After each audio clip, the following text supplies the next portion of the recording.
તો દોસ્તો તમને ખબર છે કે દ્વારકાધીશને ચડતી 52 ગજની ધજા ચડાવવા માટે કુલ કેટલો ખર્ચો થાય છે? આમ તો 52 ગજની ધજા એ 2035 સુધી એટલે કે 10 વર્ષ સુધી બુકિંગ ફૂલ છે, પણ એમાં અમુક સ્લોટ ખાલી છે, જેમાં ટોટલ રોજની 6 ધજા દ્વારકાધીશને ચડાવવામાં આવે છે, જે 52 ગજની ધજા કહેવામાં આવે છે. એમાં સોમથી શુક્ર સવારે અને રાતે 2 ધજા આ સ્લોટવાળી ધજા હોય છે. ભક્તોની ભક્તિ માટે નિજ મંદિરના ટ્રસ્ટીએ ડ્રોની વ્યવસ્થા કરી છે, જે આખા મહિનાની અંદર 15થી 26 તારીખની અંદર આ ડ્રો થાય છે. તેના માટે તમારે નામ લખાવવાનું હોય છે.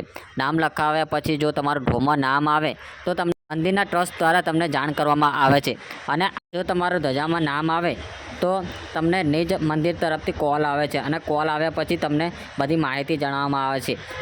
આ ધજા ચડાવવાનો ટોટલ ખર્ચ 1,75,000 રૂપિયા જેટલો થાય છે, જેની અંદર ટોટલી સામગ્રી આવી ગઈ, વિધિ પૂજા આવી ગઈ કે પછી જે પૂજાની સામગ્રી થતી હોય 3 દિવસ સુધી તમારે ત્યાં રહેવું પડે છે. આ બધો ટોટલ ખર્ચો તેની અંદર આવી ગયો છે.